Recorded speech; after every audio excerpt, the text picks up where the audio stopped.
नमस्कार, आप देख रहे हैं प्रथम स्वर। मैं राकेश रमन आपका स्वागत करता हूं। आज मकर संक्रांति है। आप तमाम लोगों को मकर संक्रांति की, उत्तरायण होती हुई सूर्य की दिशा की, महाकुंभ की, सबकी बहुत सारी शुभकामनाएं। प्रशांत जी, आपको भी मकर संक्रांति की ढेर धन्यवाद। सारी शुभकामनाएं। आज हम लोग चर्चा करेंगे।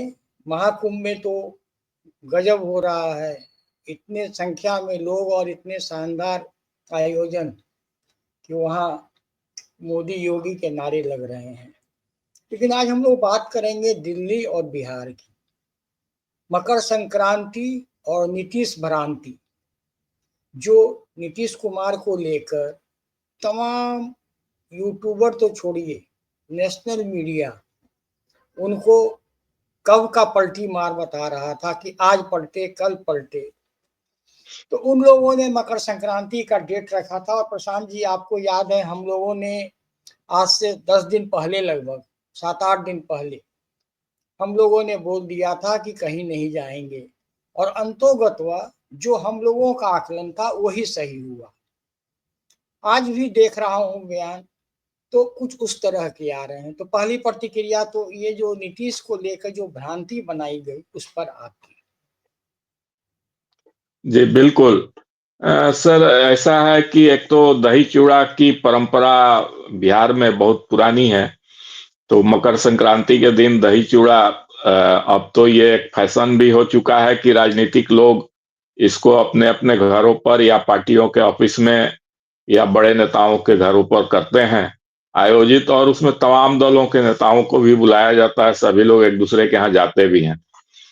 तो ये सारी तो चीजें चल रही हैं। दूसरी बात आपने बताया है कि नीतीश कुमार के बारे में जो नेशनल मीडिया भी और जितने बिहार से रिलेटेड यूट्यूब चैनल्स हैं वो लोग भी इतनी ज्यादा मतलब ये करते रहे हैं कि जैसे ऐसा लगता था कि सुबह बोल रहे हैं कि शाम तक आज नीतीश कुमार फिर महागठबंधन में चले जाएंगे, इंडिया अलायंस में चले जाएंगे, और शाम को बोलते थे तो लगता था कि कल सुबह तक ऐसा हो जाएगा। हालांकि हम लोगों के चैनल से, प्रथम स्वर के चैनल से तो हमेशा कहा गया कि ऐसी सारी खबरें निराधार हैं, उनका कोई कारण नहीं है और कोई आधार नहीं है। तो और वही बात अंततोगत्वा साबित भी हुई, क्योंकि इसी आज तो 14 तारीख है, 14 जनवरी, इसी 11 जनवरी को गोपालगंज में और 12 जनवरी को मुजफ्फरपुर में नीतीश कुमार ने स्वयं कह दिया कि ये सारी अटकलबाजियां एकदम कोरी अफवाह है, कहीं भी सच्चाई नहीं है, सारी चीजें झूठ है। अब एक चीज और करते हैं कि जो लालू जी से कभी कोई पूछा तो वो बोल दिए कि आएंगे तो स्वागत है। अब इसको तो आधार नहीं बनाया जा सकता है, ये तो अटकलबाजी है। लेकिन उनके बेटे जो तेजस्वी प्रसाद यादव हैं, उन्होंने विधानसभा में प्रतिपक्ष के नेता भी हैं और राजद के तरफ से मुख्यमंत्री उम्मीदवार हैं। लेकिन उनको अच्छी तरह आभास हो गया है कि अब नीतीश कुमार कभी भी उनके साथ जाने वाले नहीं हैं, और नतीजा ये है कि वो साफ साफ बोल चुके हैं कि उनके लिए राजद का दरवाजा बंद है। एक्चुअली नीतीश कुमार जी जाने वाले ही नहीं हैं, इसलिए अब तो ये बोलना उनकी मजबूरी हो गई है। दूसरी चीज कि आज उन्होंने फिर दोहराया है कि नीतीश कुमार जी के साथ गठबंधन का कोई सवाल नहीं उठता है। अब हम लोग चुनाव में जाएंगे, चुनाव में जनता तय करेगी कि कौन यहाँ का ये बनेगा, मुख्यमंत्री बनेगा। तो ये चीज है। उनके बड़े भाई तेज प्रताप यादव जो मंत्री रहे थे, वो भी बोल दिए कि जो 10 सर्कुलर रोड जो है, जहां राबड़ी देवी जी का निवास है, जहां लालू परिवार रहते हैं लोग, वहां अब नो एंट्री है नीतीश कुमार के लिए। तो इन सब चीजों से तो स्पष्ट हो रहा है कि वही है, खट्टे अंगूर कौन खाए। अब तेजस्वी जी और तेज प्रताप जी को एहसास हो गया है कि अब अंगूर खट्टे हैं और उसको कौन खाए। तो ये सारी चीजें तो स्पष्ट हो गया है। अब इसके बाद भी कोई अटकल लगा रहा है कि जो है ये नीतीश कुमार इधर से उधर या उधर से इधर जा सकते हैं, तो ये तो अब उनका अपना सोच पर हंसी ही आ सकती है और कोई बात नहीं है जी। नहीं, कुल मिलाकर बिल्ले के भाग से छींका फूटे, शायद इस तरह के कयास वो लगा रहे हों। लेकिन इसमें एक एंगल देख रहा था मैं, चूंकि आप भी जानते हैं, हम लोग जानते हैं, और तमाम लोग जो राजनीति को कवर करते हैं कि मीसा भारती और लालू यादव वो एक मंच पे रहते हैं। लालू के जो बात लालू यादव बोल रहे थे उसी बात को घुमा के आज मीसा भारती का बयान भी सुनने को आया। तेजस्वी के बयान को, तेज प्रताप को समर्थन करना उनके लिए समझदारी होगा। और इसमें भी कोई शक नहीं कि आज भी आरजेडी का सारे फैसले लालू ही करते होंगे। तो कयास लग जाता है। आरजेडी के साथ संकट क्या है कि याद कीजिए, जब नीतीश पहली बार एनडीए में आए थे साथ में, तो लालू की क्या गत हो गई थी।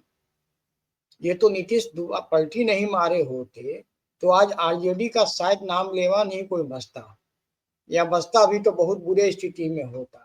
लेकिन नीतीश जी के कारण ही वो उनमें जान आ गई, जो आज वो सबको औकात दिखाने का काम करते हैं।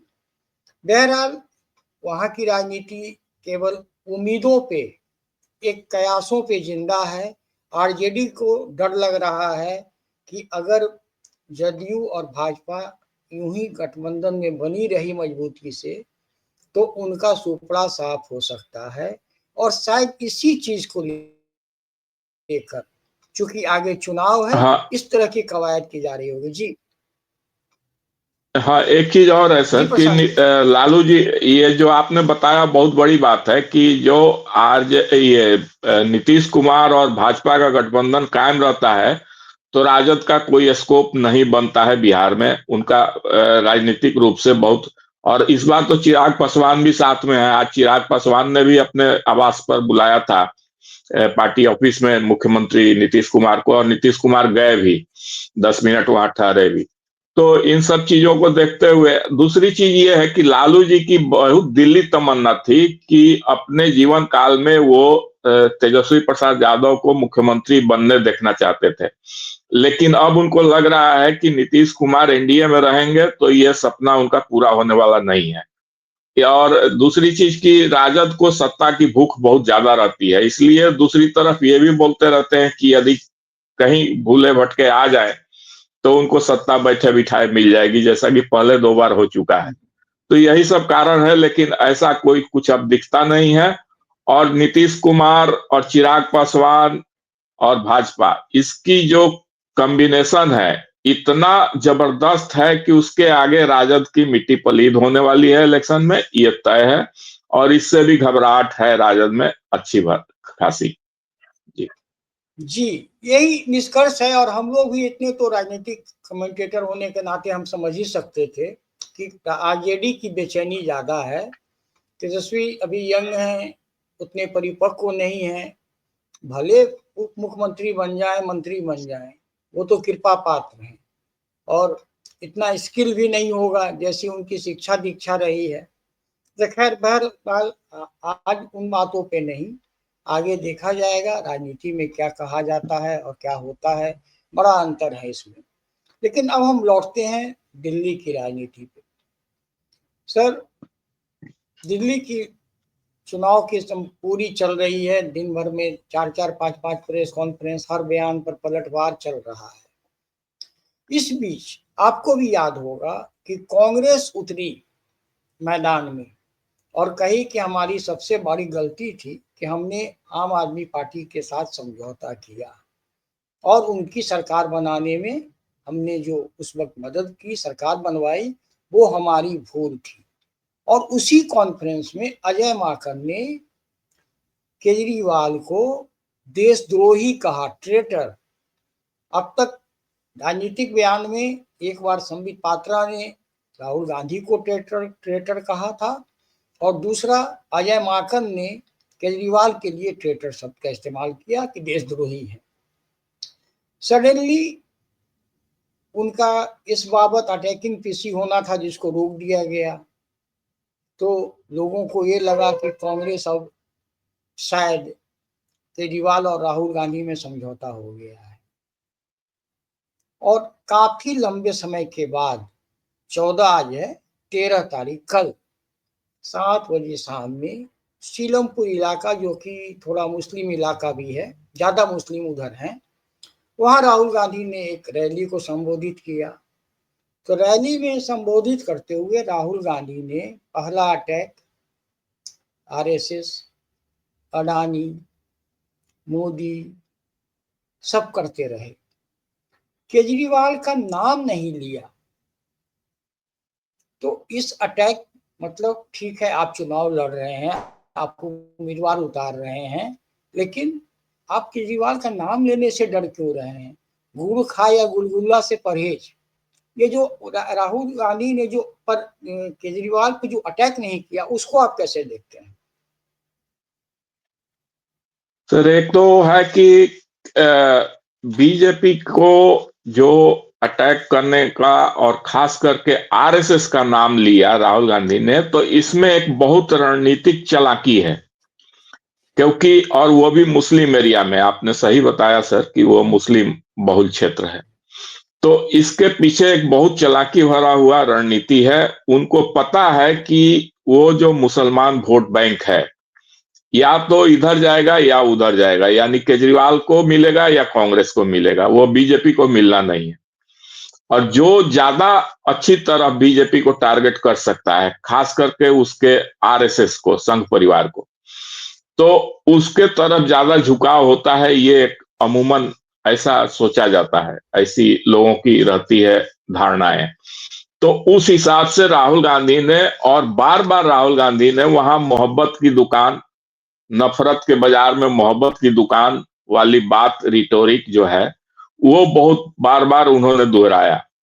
तो इसके पीछे एकमात्र कारण है कि वो अपना खोया हुआ वोट बैंक वापिस पाना चाह रहे हैं। और सिर्फ दिल्ली में ही नहीं, सभी जगह, हर एक स्टेट में जहां क्षेत्रीय दल काफी प्रभावशाली भूमिका में है, वहां वहां कांग्रेस इस लाइन पर चल रही है कि अब उसका जो वोट बैंक और तुष्टीकरण वाला वोट बैंक है, वो उसके पास वापस आए। यही कारण है कि सारे क्षेत्रीय दल अब सतर्क, उनके कान खड़े हो गए हैं कांग्रेस के प्रति। तो इस रणनीति पर चलते हुए राहुल गांधी ने ये काम किया। लेकिन एक चीज देखने वाली बात है कि जो पहले हम लोग सोचते थे कि केंद्रीय नेतृत्व चुप बैठ गया है दिल्ली के खास करके चुनाव में, लेकिन जगह तो कुछ लोग तो ऐसे कह रहे हैं, इसका एनालिसिस इस रूप में कर रहे हैं कि जो प्रदेश नेतृत्व है उसके दबाव में केंद्रीय नेतृत्व आ गया है और राहुल गांधी मैदान में उतरे हैं। लेकिन शायद ऐसा नहीं है, क्योंकि राहुल गांधी के भाषण से स्पष्ट हो गया कि अब राहुल गांधी अपना सब जगह, या उनका थिंक टैंक है, वो उसने तय किया है कि अब भाजपा को आमने सामने की लड़ाई, भाजपा से लड़ने की जरूरत है, ताकि क्षेत्रीय दलों के पाले में जो वोट बैंक गया है उसको अपने पाले में वापस लाया जाए इस रणनीति के साथ। तो ये एक बहुत बड़ी चीज हम देख पा रहे हैं सर। जी जी, आपने वो देखा, मैंने भी शुरू में मुझे भी ऐसा ही लग रहा था, लेकिन आप उस परिस्थिति को जरा-सा आप जो हाइपोथेटिकल ही बात सही, चुनाव के परिणाम आते हैं और आम आदमी पार्टी को 4 सीट कम जाती है और यहाँ असदुद्दीन ओवैसी ने भी खड़ा कर दिया, मान लीजिए एक आध उसके भी जीत जाते हैं, तो ये किसको समर्थन करेंगे? केजरीवाल को ही हाँ, करेंगे। तब बिल्कुल, निश्चित रूप से। बिल्कुल।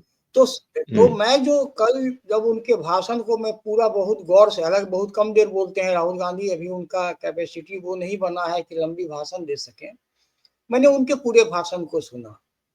तो क्या, जो मेरा सवाल आपसे है कि क्या पोस्ट इलेक्शन सिनेरियो को देखते हुए केजरीवाल पर अटैक करने से बच रहे हैं कि राहुल गांधी?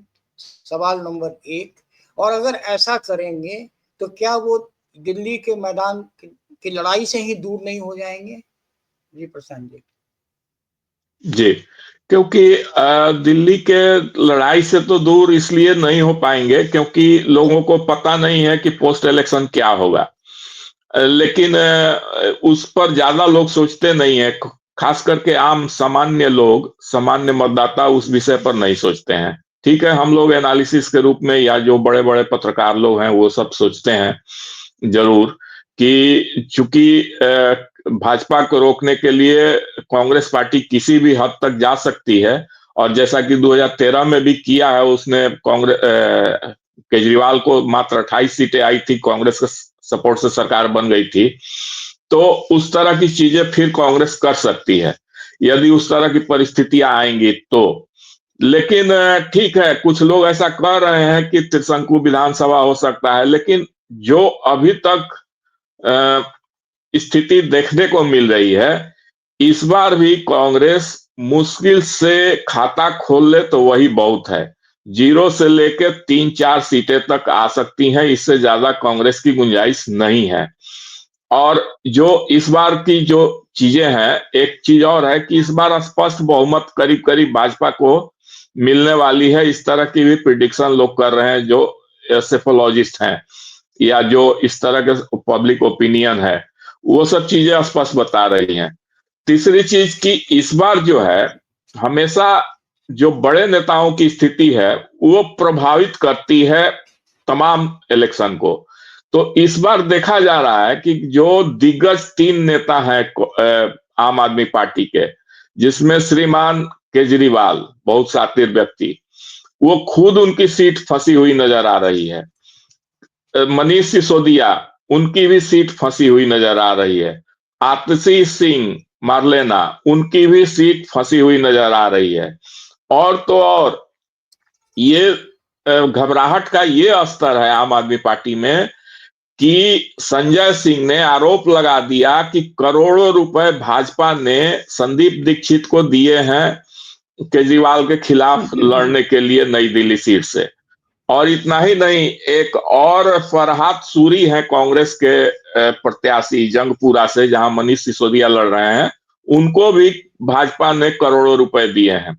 अब इसका ये हुआ है कि अभी संदीप दीक्षित इससे बिलबिला गए और वो मानहानि का केस करने के लिए अब अपना कानूनी प्रक्रिया अपनाने लगे हैं। और इससे पहले भी अभी हाल ही में संजय सिंह को एक माफी भी मांगना पड़ा है, जो गोवा के मुख्यमंत्री के पत्नी के खिलाफ, डॉक्टर प्रमोद सावंत के पत्नी के खिलाफ जो कुछ आरोप लगाए थे कैश फॉर जॉब वाली, तो जी उसमें जी उनको माफी मांगना पड़ा है। तो ये सारी चीजें घबराहट का स्तर बता रही हैं कि आम आदमी पार्टी के तीनों बड़े नेताओं की सीट फंसी हुई है, और इसका असर तमाम चुनाव कंस्टिट्यूएंसी पर पड़ेगा, तमाम 70 सीटों पर पड़ेगी, ये भी एक निश्चित बात है।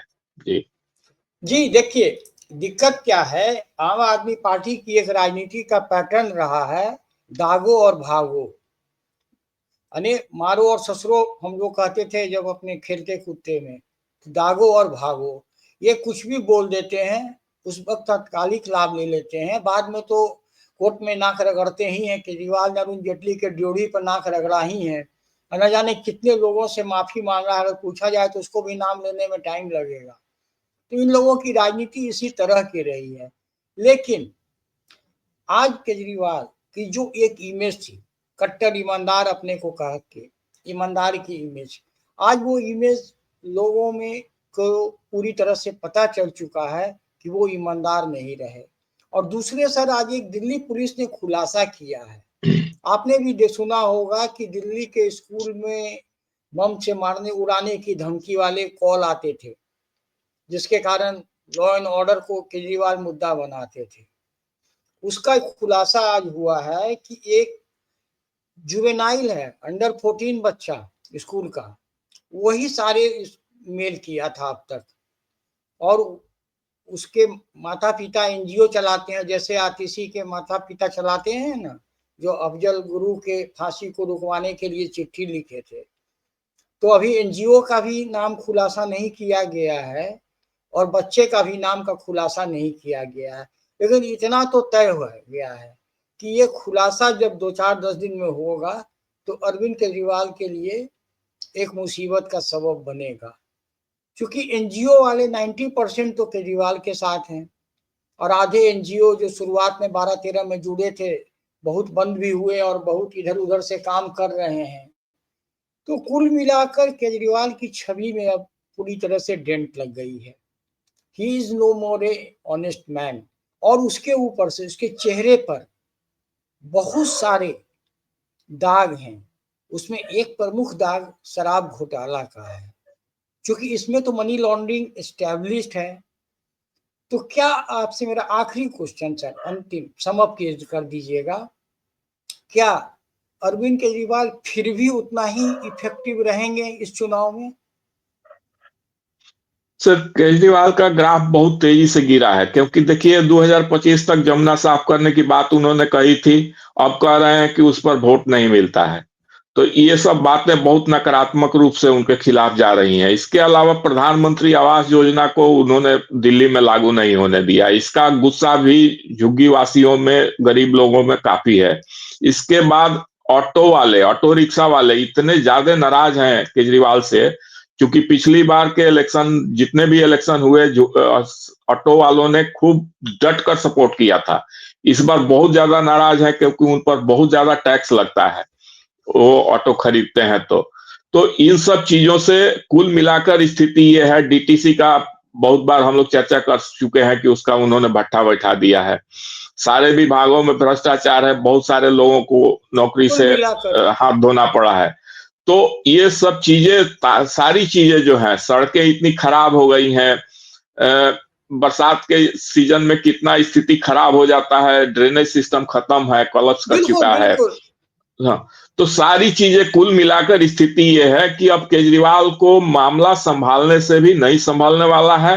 अब इनके हाथ से सब कुछ फिसलता हुआ नजर आ रहा है। जी। जी, आपने बहुत सही कहा।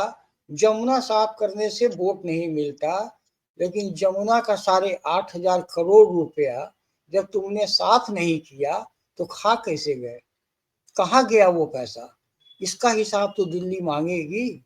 और केजरीवाल, आपको देना पड़ेगा। आपके पिताजी का पैसा नहीं है, वो दिल्ली के टैक्स पेयर का पैसा है।